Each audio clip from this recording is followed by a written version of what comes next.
অকল কি এটা হোমগাৰ্ডৰ চাকৰিৰ কাৰণে আমাৰ কি প্ৰাপ্য আমাৰ কি আইডেণ্টিটি নাই আমি হৈছোঁ সমগ্ৰ এছিয়াৰ ভিতৰত পৃথিৱীৰ ভিতৰত one of the largest and oldest community শক্তি প্ৰয়োগ কৰি বল প্ৰয়োগ কৰি কমতাপুৰী জনগণৰ ওপৰত TMC গভৰ্ণমেণ্টে অত্যাচাৰ কৰে কিন্তু বৰ্তমান আৰু সেই যুগ নাই এতিয়া নতুন যুগৰ সূচনা হৈছে এতিয়া মই ইউনেল কোচে এই TMC গভৰ্ণমেণ্টৰ এই অত্যাচাৰ সহ্য নকৰোঁ সমূহ কমতাবাসীক মই আগুৱাই লৈ যাম এয়া হয় গণতান্ত্ৰিক মাধ্যমেৰেই হওক বা বুলেট বক্সত ভোটৰ মাধ্যমেৰেই হওক TMC গভৰ্ণমেণ্টক সম্পূৰ্ণ প্ৰত্যুত্তৰ দিয়া হ'ব আগন্তুক লোকসভা নিৰ্বাচনত NDAB NSCNৰ পিছত এইবাৰ KLO আৰু KLO অতি সোনকালে শান্তিৰ বাবে শান্তিৰ আলোচনাৰ বাবে তেওঁলোকে আহি আছে ইতিমধ্যে এই কথাটো সকলোৱে গম পাইছে এই মুহূৰ্তত আমি উপস্থিত আছোঁ যিগৰাকী মধ্যস্থতাকাৰী চৰকাৰ আৰু KLOৰ মাজত যিগৰাকী মধ্যস্থতাকাৰী আৰু সেনাধ্যক্ষ যিগৰাকী আছে জীৱন সিংহৰ পুত্ৰ এই মুহূৰ্তত দেৱৰাজ সিংহ মোৰ সৈতে উপস্থিত আছে দিবাকৰ দেৱৰাজ সিংহ আৰু এই মুহূৰ্তত তেখেতে এক নতুন এটা দায়িত্ব তেখেতক দিয়া হৈছে সেই সমগ্ৰ দায়িত্ব কি দিয়া হৈছে সমগ্ৰ কথাখিনি আমি জানিবলৈ চেষ্টা কৰিম এই মুহূৰ্তত আমি তেখেতৰ ওচৰলৈ আহিব বিচাৰিছোঁ আপোনাৰ ওচৰলৈ আহিছোঁ যিহেতু আপোনালোকে KLO আৰু চৰকাৰৰ মাজত যিটো শান্তি আলোচনা সেই শান্তি আলোচনাৰ বিষয়ে ইতিমধ্যে আমাৰ দৰ্শকে অৱগত কিন্তু সেই অতি কিমান সোনকালৰ ভিতৰত যে শান্তি আলোচনালৈ তেওঁলোক ঘূৰি আহিব কি আহিব সমগ্ৰ কথাখিনি এই মুহূৰ্তত আপোনাৰ পৰা জানিবলৈ চেষ্টা কৰিম আৰু যিহেতু আপুনি এটা নতুনকৈ পদবী লাভ কৰিছে হয় নমস্কাৰ কাঞ্চীকান্ত জয় মা কমতা সদ্যহতে মাননীয় মুখ্যমন্ত্ৰী হিমন্ত বিশ্ব শৰ্মা ডাঙৰীয়াৰ আহ্বানত আৰু কেন্দ্ৰীয় গৃহ বিভাগৰ কনফাৰেন্সত যিটো আলোচনাৰ প্ৰক্ৰিয়া আৰম্ভ হৈছিলে তাৰ পিছতে মই সেইখিনি সকলো খবৰ আমাৰ কমাণ্ডাৰ ইন চিফ জীৱন সিংহ ছাৰলৈ জনাইছিলোঁ আৰু তেওঁ এই বাৰ্তা পাই খুব আগ্ৰহী আছিলে আৰু তাৰ পিছতে স্বাস্থ্যজনিত কাৰণত বা কিবা কাৰণত তেওঁৰ লগত মোৰ যোগাযোগ স্থাপন হোৱা নাছিলে যোৱাকালি কিন্তু আজি বৈদেশিক সচিব পাবেল কোচ ছাৰে মোক এটা নতুন দায়িত্ব অৰ্পণ কৰিছে যিহেতু এই দায়িত্ব অবিহনে এজ এ মধ্যস্থতাকাৰী হিচাপে মই যি দায়িত্ব আগবঢ়াই লৈ গৈছিলোঁ তাতে বহুকেইজন তথাকথিত সংগঠনৰ নেতাই আৰু কোনো নিজকে বৈপ্লৱিক সংগঠনৰ নেতা বুলি পৰিচয় দি পেলাই এই আলোচনা ভিত্তিহীন অৰ্থহীন বুলি কিছুমান তাচ্ছল্যমূলক বক্তব্য আগবঢ়াইছিলে ইয়াতে ক্ষুব্ধ হৈ KLOৰ বৈদেশিক সচিব পাবেল কোচ ছাৰে মোক সম্পূৰ্ণ দায়িত্বশীলভাৱে এই প্ৰক্ৰিয়া আগবঢ়াই লৈ যাবলৈ আদেশ দিছে আৰু বৰ্তমান এজ এ KLOৰ মুখপত্ৰ স্পীক পাৰ্চন হিচাপে মোক এই দায়িত্ব আজি এক নতুন দায়িত্ব দি পেলাই এই আৰু সক্ৰিয়ভাৱে আগবঢ়াই নিবলৈ আমি জানিব বিচাৰিছোঁ আপোনাৰ এটা উপাধি তাক দিয়া হৈছে সেই যিটো উপাধি দিয়া হৈছে সেই হয় মই আজি নিজকে প্ৰাউড ফিল কৰিছোঁ গৰ্বিত যে মোক ইউনেল কোচ নামেৰে তেওঁলোকে ইউনেল কোচ নামেৰে মোক সংগঠনৰ পৰা নাম দি পেলাই এই নতুন নামেৰে এই গোটেই প্ৰক্ৰিয়া আগবঢ়াই নিবলৈ দায়িত্ব দিছে এই মুহূৰ্তত যদি আমি জানিব বিচাৰোঁ যে আপোনালোকৰ যিখিনি শান্তি চুক্তিৰ কথা ইতিমধ্যে কোৱা হৈছে চৰকাৰে আপোনালোকক আহ্বান জনাইছে সেইমতে আপোনালোকে সঁহাৰিও জনাইছে কিন্তু চৰকাৰৰ আহ্বানক কেতিয়া আমি দৰ্শকে জানিবলৈ চেষ্টা কৰিব যে কেতিয়া KLOৰ সদস্যসমূহ মূল সুঁতিলৈ গলি অহাৰ ক্ষেত্ৰত কিমান দিন লাগিব হয়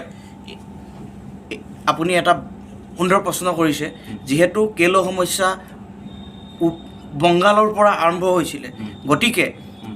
ৱেষ্ট বেংগলৰ যিখিনি ফাউণ্ডাৰ KLO মেম্বাৰ হয়তো তেওঁলোক এতিয়া বয়সস্থ আৰু মেচিয়ৰ আৰু পৰিপক্ক তেওঁলোকৰ এটা সজাতি দলে অতি শীঘ্ৰেই আহি আমাৰ লগত আলোচনাত মিলিত হ'ব অসমত আৰু আজি ৱেষ্ট বেংগলত এখন বৈঠক অনুষ্ঠিত হয় এই বৈঠকৰ আৰ্ট হৈছিলে মিল্টন বৰ্মন টম অধিকাৰী মালখাম সিংকে আদি কৰি প্ৰমুখ সকলো জ্যেষ্ঠ KLO বিষয়ববীয়াই তেওঁলোকে ইতিমধ্যে আলোচনা কৰি সিদ্ধান্ত লৈছে যে তেওঁলোকেও কেন্দ্ৰীয় চৰকাৰ অসমৰ মাননীয় মুখ্যমন্ত্ৰী হিমন্ত বিশ্ব শৰ্মাৰ জৰিয়তে যি শান্তি প্ৰচেষ্টা আগবাঢ়িছে সেই প্ৰচেষ্টাত সহযোগ জনাব আৰু আজি এদিন বা দুদিনৰ ভিতৰতে তেওঁলোকৰ এটা সজাতি দলে আহি পেলাই মাননীয় মুখ্যমন্ত্ৰী হিমন্ত বিশ্ব শৰ্মা ডাঙৰীয়াক লগ ধৰিব আৰু তেওঁলোকে সৌহাৰ্দ্যমূলকভাৱে এটা সাক্ষাৎ কৰি আলোচনাৰ অগ্ৰগতিৰ বিষয়ে জানিব আৰু মুখ্যমন্ত্ৰী ডাঙৰীয়াক কমতাপুৰ জাতিৰ আইডেণ্টিটিৰ কাৰণে যি সমগ্ৰ উত্তৰ-বংগ আৰু অসমত শান্তি প্ৰতিষ্ঠাৰ কাৰণে যি নতুন পদক্ষেপ আগবঢ়াইছে তাৰ কাৰণে তেওঁলোকে ধন্যবাদ আৰু কৃতজ্ঞতা জ্ঞাপন কৰিব আৰু ইয়াৰ লগতে বাকী তেওঁলোকেও সম্পূৰ্ণভাৱে সক্ৰিয়ভাৱে আহি পেলাই মুখ্যমন্ত্ৰীৰ লগত সহযোগিতা আগবঢ়াই যাতে স্থায়ীভাৱে ৰাজনৈতিকভাৱে যি সমস্যাৰ বাবে কেলো অৰ্গেনাইজেশ্যনৰ জন্ম হৈছিল আজি সেই সমস্যাখিনিৰ সুস্থ সবলভাৱে ৰাজনৈতিকভাৱে সমাধান কৰিবৰ বাবে আহিব। এই মুহূৰ্তত যদি আমি কমতাপুৰ আপোনালোকৰ মেইন দাবী আছিলে কমতাপুৰ পৃথক কমতাপুৰ আপোনালোকৰ দাবী আছিলে সেই দাবীতে জন্ম হৈছিলে কেলো আৰু যদি আমি জানিব পাৰিছোঁ যে অসমৰ আৰু বংগৰ মাজত বিভক্ত হৈছে কেলো যিটো আমাৰ কমতাপুৰ সেই কমতাপুৰখন আপোনালোকে ভাবেনে চৰকাৰে যি সিদ্ধান্ত ল'ব সেই সিদ্ধান্তৰ মতে কমতাপুৰ পশ্চিমবংগও এৰি দিব বা অসমেও এৰি দিব? হয়, এই ক্ষেত্ৰত মাননীয় মুখ্যমন্ত্ৰী হিমন্ত বিশ্ব শৰ্মা ডাঙৰীয়াৰ ওপৰত আমি সম্পূৰ্ণ আস্থা প্ৰকাশ কৰিছোঁ যিহেতু তেওঁক কেন্দ্ৰীয় গৃহ বিভাগে এই আলোচনাৰ দায়িত্ব দিছে আৰু আনুষ্ঠানিকভাৱে তেওঁ সামাজিক মাধ্যমত ইয়াৰ প্ৰকাশ কৰিছে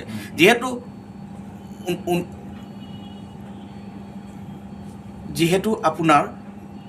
সুদীৰ্ঘ 29 বছৰে আজিলৈকে এই দাবীসমূহ বা সমস্যাসমূহ সমাধানৰ বাবে কোনো আগবাঢ়ি অহা নাছিলে। প্ৰথমবাৰৰ বাবে মাননীয় মুখ্যমন্ত্ৰী ডাঙৰীয়াৰ যি প্ৰচেষ্টা এই প্ৰচেষ্টাক আমি সন্মান জনাবই লাগিব। তেওঁৰ প্ৰতি আস্থা আছে আৰু তেওঁ যিখিনি কৰ্ম কৰিব বা তেওঁলোকে যিখিনি আপোনালোকক বিশ্বাস দিছে সেই বিশ্বাসখিনিৰ প্ৰতি আপোনালোকৰ আস্থা আছে। হয়, এইখিনিতে আৰু এটা কথা উল্লেখ কৰিবলগীয়া যিহেতু এয়া আপোনালোকৰ মাধ্যমেৰে আমাৰ যিখিনি ক্ষোভ সেইখিনি প্ৰকাশ কৰিবই লাগিব। আজি ৱেষ্ট বেংগল গভৰ্ণমেণ্টে তৃণমূল চৰকাৰে কি কৈছে আমি সকলো প্ৰাক্তন কেলক চাকৰি দিছোঁ হোমগাৰ্ডৰ চাকৰি দিছোঁ বুলি কৈছে কি এজন চতুৰ্থ শ্ৰেণী বৰ্গৰ চাকৰিৰ কাৰণেই আমি সংগ্ৰাম কৰিছিলোঁ। আমাৰ কি প্ৰাপ্য অকল এটা চতুৰ্থ শ্ৰেণী বৰ্গৰ হোমগাৰ্ডৰ চাকৰি? এই মাটিত আমি জন্মসূত্ৰে আমি চন অফ চুল হিচাপে এই মাটিত আমাৰ অধিকাৰ আছে, এয়া আমাৰ মাটি আৰু সেই মাটিক যদি মাটিৰ অধিকাৰৰ পৰা আমাৰ আইডেণ্টিটিৰ পৰা আমাক বিচ্ছিন্ন কৰে তেতিয়াহ'লে কিন্তু অনাগত নিৰ্বাচনত তৃণমূল চৰকাৰে গণতান্ত্ৰিক মাধ্যমেৰে গোটেই কমতাপুৰবাসীয়ে কিন্তু ইয়াৰ প্ৰত্যুত্তৰ আগন্তুক লোকসভা নিৰ্বাচনত দিব। কিন্তু এটা কথা আমি আপোনাৰ পৰা জানিব পাৰিছোঁ যে অসম চৰকাৰৰ যি হিমন্ত বিশ্ব শৰ্মা চৰকাৰৰ প্ৰতি আপোনাৰ কিমান খুদ নাই বা কোনো আক্ষেপ নাই, কিন্তু মমতা চৰকাৰৰ প্ৰতি আপোনাৰ আক্ষেপ আছে নিশ্চয়। হয়, আপুনি কওক এজন বিপ্লৱীয়ে তেওঁ ঘৰ এৰি তেওঁ সম্পূৰ্ণ পৰিবাৰ এৰি নিজৰ জীৱনক গুলিৰ আগত লিখি সশস্ত্ৰ সংগ্ৰামলৈ ওলাই যায়। কিয় ওলাই যায়? জাতিৰ কাৰণে। আৰু সেই তাৰ পৰা তেওঁলোকক যদি আহি পেলাই এৰেষ্ট কৰি ধৰি আনি দেশদ্ৰোহী বুলি কয়, নিজৰ অধিকাৰ পোৱাৰ কাৰণে যদি দেশদ্ৰোহী বুলি কয় তেতিয়াহ'লে সেয়া প্ৰতাৰণা নহয় নেকি? আৰু কি তৃণমূল গভৰ্ণমেণ্টৰ অকল কি এটা হোমগাৰ্ডৰ চাকৰিৰ কাৰণে আমাৰ কি প্ৰাপ্য? আমাৰ কি আইডেণ্টিটি নাই? আমি হৈছোঁ সমগ্ৰ এছিয়াৰ ভিতৰত পৃথিৱীৰ ভিতৰত one of the largest and oldest community. North বেংগলত more than 80% ভোটাৰ আমাৰ ওপৰত ডিপেণ্ড কৰে। বৰ্তমান গভৰ্ণমেণ্ট অফ ইণ্ডিয়াৰ 50টা ছিট আমাৰ আছে। নীতিশ পৰমাণিক, জন বালাৰাজ, অনন্ত মহাৰাজ তেনেকুৱা সুদক্ষ লিডাৰ আছে। তেওঁলোক সকলোৱে এতিয়ালৈকে পৃথক কমলাপুৰৰ দাবী উত্থাপন কৰি আহিছে। যেতিয়া আমি আমাৰ দাবী পৃথক কমতাপুৰ ৰাজ্যৰ দাবী তেওঁলোকে উত্থাপন কৰে তেতিয়া শক্তি প্ৰয়োগ কৰি বল প্ৰয়োগ কৰি কমতাপুৰী জনগণৰ ওপৰত TMC গভৰ্ণমেণ্টে অত্যাচাৰ কৰে। কিন্তু বৰ্তমান আৰু সেই যুগ নাই, এতিয়া নতুন যুগৰ সূচনা হৈছে। এতিয়া মই ইউনেল কোচে এই TMC গভৰ্ণমেণ্টৰ এই অত্যাচাৰ সহ্য নকৰোঁ সমূহ ক্ষমতাবাসীক মই আগুৱাই লৈ যাম এয়া হয় গণতান্ত্ৰিক মাধ্যমেৰেই হওক বা বুলেট বক্সত ভোটৰ মাধ্যমেৰেই হওক TMC গভৰ্ণমেণ্টক সম্পূৰ্ণ প্ৰত্যুত্তৰ দিয়া হ'ব আগন্তুক লোকসভা নিৰ্বাচনত আমি সকলোৱে বিজেপি নতুন যিহেতু আমাক বিজেপি চৰকাৰে আলোচনালৈ নিমন্ত্ৰণ জনাইছে সমস্যা সমাধান কৰিম বুলি প্ৰতিশ্ৰুতি দিছে যদিহে তেওঁলোক ক্ষমতাত থাকে তেতিয়াহ'লে তেওঁলোকে আমাৰ সমস্যাবোৰ নিশ্চয় আখৰে আজি নহ'লেও কালি নহ'লেও এদিনটো পালন কৰিব গতিকে সমূহ ক্ষমতাপৰবাসীয়ে এতিয়া এয়া ৰিয়েলাইজ কৰিব হ'ল অনুধাৱন কৰিব হ'ল যে আৰু কণা হাঁহক পতান ধান দিয়াৰ দিন আৰু নাই মুঠৰ পৰা এটা কথা আমি জানিব পাৰিছোঁ যে আপোনালোকে শান্তিৰ মাধ্যমেৰে গোটেই প্ৰক্ৰিয়াটো আগবঢ়াই নিব বিচাৰিছে হয় আমি বুজি পাইছোঁ এই মুহূৰ্তত আমি আপোনালোকক দেখুৱালোঁ যে যিগৰাকী দিবাকৰ দেৱৰাজ সিংহ জীৱন সিংহৰ পুত্ৰ বুলি নিজকে চিনাকি দিয়ে তেখেতে কাৰণ তেখেতৰ পুত্ৰ বুলি মানি লৈছে এই মুহূৰ্তত আমি জানিব বিচাৰিছোঁ যে অতি সোনকালে কেএলৰ যিখিনি সদস্য আছে জংঘলত আছে এই সদস্যসকলক এই মুহূৰ্তত আমি জনাব বিচাৰিছোঁ যে এইসকল অতি শীঘ্ৰে মূল সুঁতিলৈ ঘূৰাই আনিবলৈ তেওঁলোকে